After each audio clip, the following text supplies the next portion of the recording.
Halo teman-teman semua. Oke, di sini saya akan menjelaskan dari nol step by step untuk merakit kelistrikan AC mobil tipe universal atau sudden ya, bukan kelistrikan original bawaan mobil atau Dejo, tapi ini universal saat kita ingin merakit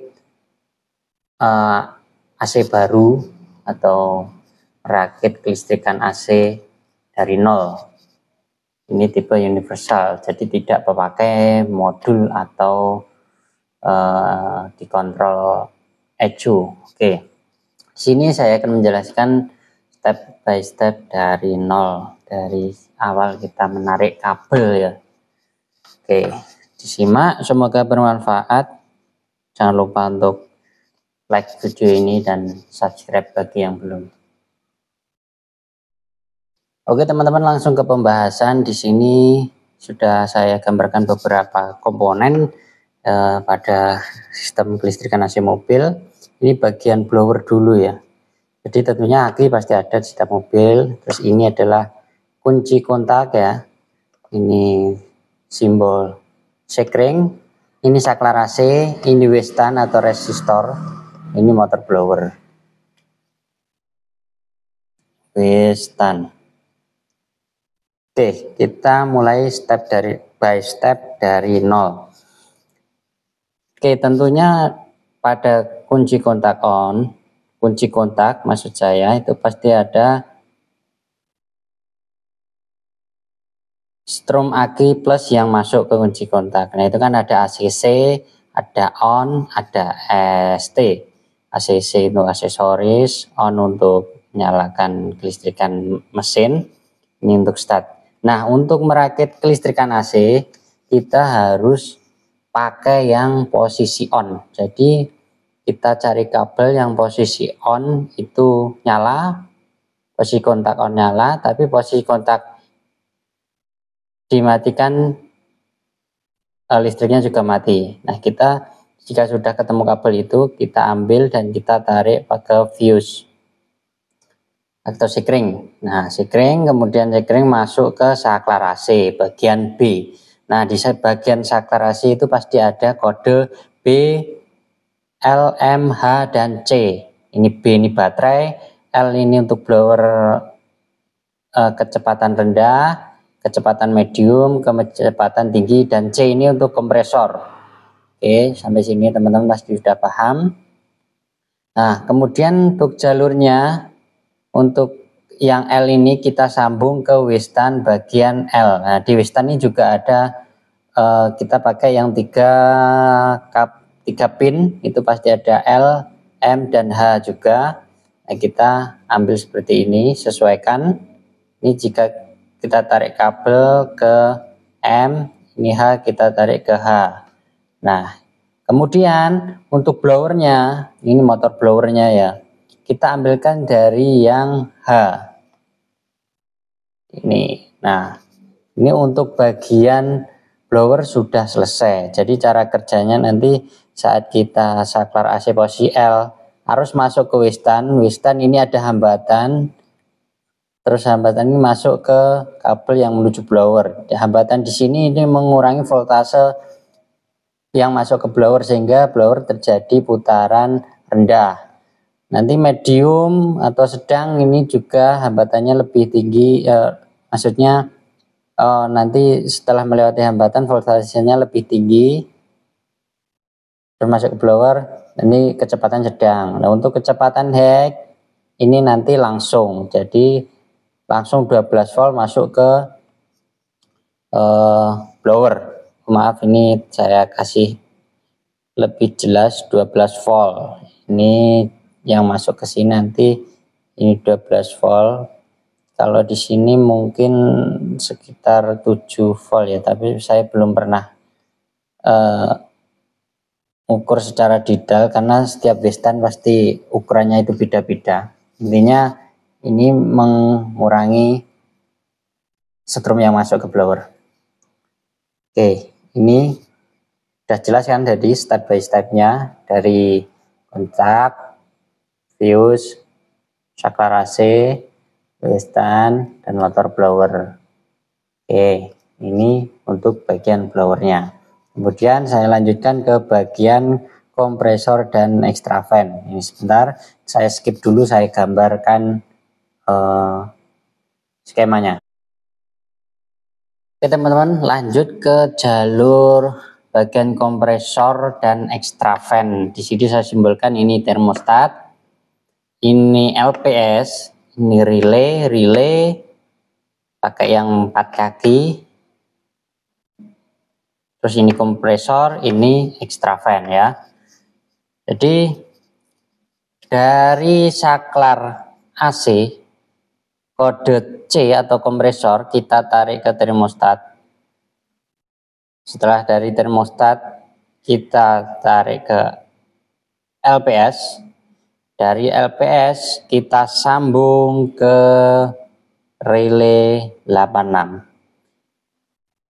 LPS dan termostat ini bisa dibolak-balik posisinya, bisa LPS dulu ke termostat atau termostat ke LPS, tapi termostat posisi yang di dalam, LPS posisi di luar, jadi lebih baik posisinya termostat terlebih dahulu. Oke, sampai sini paham? Relay ada kode 86, 85, 30, 87. Contohnya seperti ini. Ini ada 85, ini 30, ini 86, ini 87. Yang tengah kita abaikan. Oke, seperti ini. 86 dari LPS tadi masuk ke 86. 85-nya kita kasih ke ground, kita sambung ke ground atau ke body. Lebih baik kita tarik kabel menuju ke aki untuk menstabilkan strom. Tapi langsung body juga bisa. Kemudian 30 ini kita tarik menuju aki 12 volt, tentunya melalui fuse sekring gitu. Nah ini sekringnya pakai berapa, 15 ampere cukup itu ya. Terus kemudian 87-nya kita tarik menuju kompresor, kita sambung ke kompresor. Jadi ini relay kompresor. Oke, sudah jelas kan, relay kompresor. Nah selanjutnya kita mau pasang extra fan relaynya, tinggal kita sambungkan saja ini ke sini.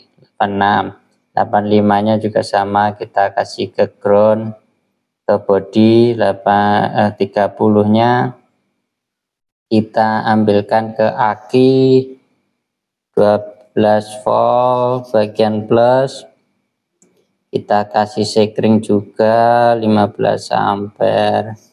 Kemudian 87-nya langsung kita ke extra fan-nya.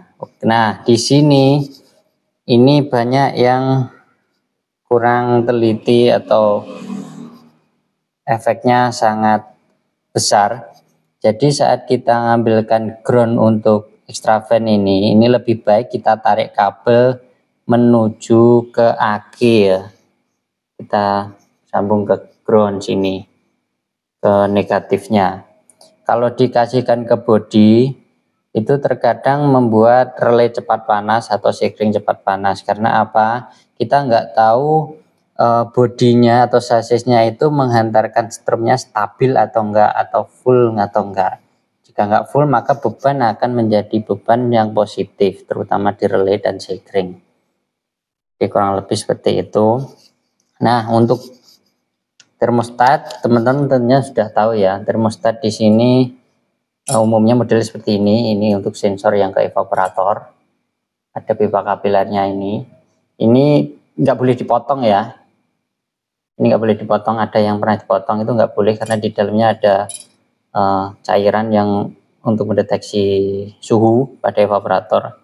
Jadi saya simbolkan seperti ini karena termostat ini fungsinya hanya sebagai saklar yang dimana dia bekerjanya berdasarkan settingan atau mendeteksi suhunya. Jadi ini hanya saklar putus nyambung aja, tapi dia putus nyambungnya berdasarkan suhu yang dia deteksi sesuai settingan pada putaran ini kan dapat putar. Kemudian LPS seperti ini ya. LPS ini saya pakai contoh yang tipe lama R12 yang pakai soket gini. Ini juga sama, ini hanya sebagai saklar, tapi saklarnya dia mendeteksi tekanan. Jika ada tekanan freon, maka nyambung. Jika nggak ada tekanan freon, maka putus. Tujuannya ini untuk pengaman kompresor. Jadi nggak ada freon, kompresor nggak hidup. Biar kompresor lebih awet. Soalnya kalau tanpa LPS itu kompresor akan hidup terus meskipun freon habis. Nah, itu akan cepat merusak kompresor. Nah, kembali lagi ke skema atau jalur-jalurnya. Mungkin ada yang ditanyakan. Untuk groundnya kompresor tadi ini karena kompresor nempel bodi, jadi nggak perlu ditarik ke aki ya kabelnya, cukup di kompresor saja nggak apa-apa. Oke teman-teman, ini sekilas penjelasan dari saya, semoga bermanfaat. Jangan lupa untuk like dan subscribe bagi yang belum. Terima kasih, sukses selalu untuk semuanya.